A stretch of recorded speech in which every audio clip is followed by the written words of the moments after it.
और चलिए सीधी तस्वीर आपको दिखाते हैं। प्रेस वार्ता की जा रही है सुखजिंदर सिंह रंधावा के द्वारा, क्या कुछ कह रहे हैं सुनिए। आज प्रदेश कांग्रेस कमेटी की तरफ से जो 7 उपचुनाव, 6 पहले थे और दुर्भाग्य से जुबेर साहब का इंतकाल हो गया, तो 7 रिक्त स्थान हो गए विधानसभा के। तो 7 उपचुनाव के प्रमुख संगठन के और एमएलए कैंडिडेट या हमारे पीसीसी के पदाधिकारी इंचार्ज जो वहाँ पर काम कर रहे हैं, उन सब के साथ में एक महत्वपूर्ण बैठक हुई है चुनाव को लेकर के, तैयारी को लेकर के। पहले भी 2 जगह मैं खुद गया था, बाकी सब जगह यहाँ प्रदेश कांग्रेस कमेटी में चर्चा हुई थी।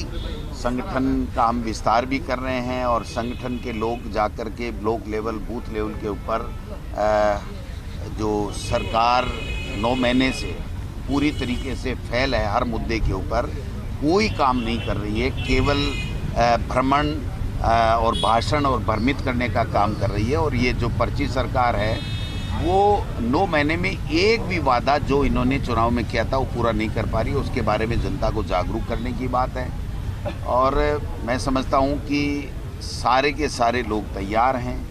हमारे नेता राहुल गांधी जी और खड़गे साहब ने जिस प्रकार से लोकसभा में और राज्यसभा में इनको आईना दिखाने का काम किया केंद्र की सरकार को, और यहाँ पर जूली साहब के नेतृत्व में हमने राजस्थान की विधानसभा में जिस प्रकार से इनको घेरने का काम किया था, और जो हमारी पूर्व सरकार है कांग्रेस की सरकार, उसने जो अच्छी योजनाएं यहाँ पर प्रदेश की जनता के वेलफेयर के लिए दी थी, विकास के काम कराए थे, उनको भी आप लोग याद कर रहे हैं। और 9 महीने में ही पूरी तरीके से ये सरकार विफल हो गई है। तो ये सारी चीज़ें हम कार्यकर्ताओं में बताएंगे और चर्चा की हमने, और आज हमने तय किया है कि हमारे प्रदेश के प्रभारी और जिलाध्यक्ष प्रत्येक मंडल के अंदर 7 दिन के अंदर अंदर प्रत्येक मंडल में 7 विधानसभा में 77 जो मंडल है उन 77 मंडलों में स्वयं जाकर के और मंडल के पदाधिकारी और कार्यकर्ताओं के साथ में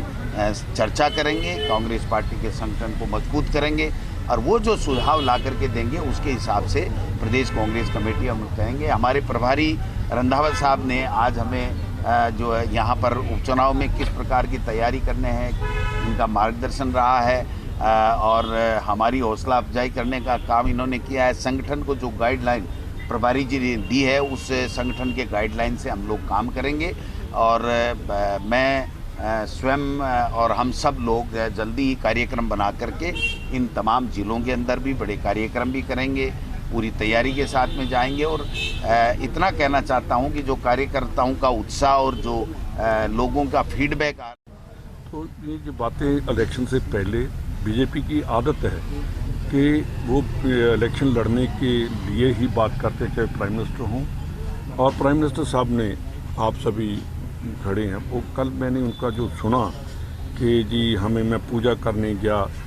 प्राइम मिनिस्टर साहब, पूजा मैं भी करता हूँ, मैं हर धर्म को मानता हूँ, मंदिर भी जाता हूँ, मैं मस्जिद भी जाता हूँ, मैं चर्च भी जाता हूँ, मैं गुरुद्वारा साहब को भी मानता हूँ, पर मैं सबसे पहले मैं हिंदुस्तानी हूँ। मैं अपने देश की एकता और अखंडता की बात करता हूँ। पाकिस्तान के बारे में कभी प्रधानमंत्री जी ने किसी स्टेज पर खड़े होकर नहीं कहा कि पाकिस्तान से नजायज़ असला आ रहा है, पाकिस्तान से हमारे ड्रग्स आ रही हैं।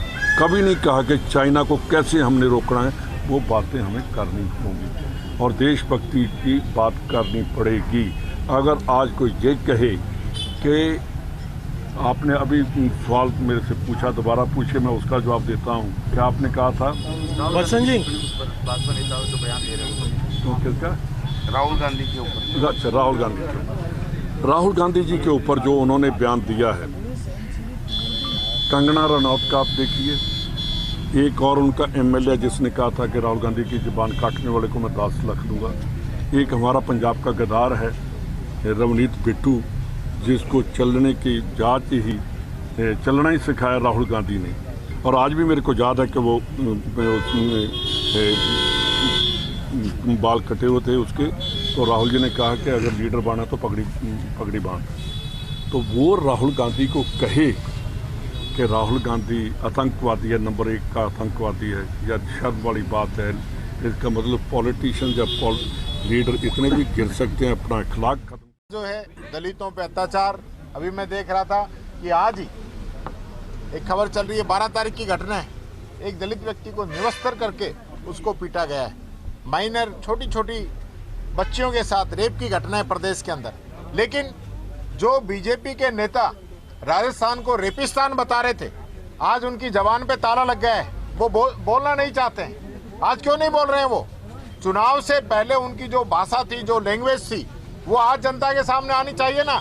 आज सत्ता की चाबी उनके हाथ में, आज वो सत्ता के अंदर बैठे हैं। आज उनका पहला ये जवाबदेही बनती है कि वो प्रदेश की जनता के हित की बात करें, न कि आपस की लड़ाई की बात करें। आज हमारी पिछली सरकार की योजनाओं को रोक दिया गया है, कहीं पे भी कोई कार्य नहीं चल रहा है। पेंशन लोगों की नहीं आ रही है, स्कॉलरशिप नहीं आ रही है, सड़कों का पैसा मंजूर है वो नहीं लग रहा है। ये हालत इस सरकार की बनी हुई है। किस नाम पे उपचुनाव के अंदर वोट मांगने जाएंगे, जनता इनको जवाब देगी। जी, नए जिलों को लेकर रिव्यू हो रहा है, उन्हें वापस देखिए, रिव्यू ये सारी चीज़ों का ही कर रहे हैं। कभी कह रहे हैं कि हम स्कूलों का रिव्यू करेंगे। डोटासरा जी ने इंग्लिश मीडियम स्कूलें दी कि गरीब का बच्चा भी इंग्लिश मीडियम में पढ़ सके। आज कह रहे हैं उसकी रिव्यू करेंगे। गरीब लोगों को पट्टे हम लोगों ने दिए ताकि उसको अपनी ज़मीन का हक मिल सके, ये कह रहे हैं उसका हम रिव्यू करेंगे। हमारी बच्चियां, ग्रामीण क्षेत्र के नौजवान साथी नज़दीक क्षेत्र के अंदर कॉलेज एजुकेशन प्राप्त कर सके, उनके लिए हमने कॉलेज खोली। ऐतिहासिक आज़ादी के बाद में सबसे अधिक कॉलेज हमने खोली, उसका ये रिव्यू करेंगे। और जिले, जहां जिले बनने से युवाओं को रोजगार मिलता है, लोगों को नज़दीक न्याय मिलता है, अफसरशाही जो है ज़्यादा लोगों की उसके अंदर नज़दीक अधिकारी बैठते हैं, उसका फायदा लोगों को मिलता है। उस चीज़ की ओर इनका ध्यान नहीं है। जनता का पैसा बचेगा, समय बचेगा, नज़दीक उनको अधिकारी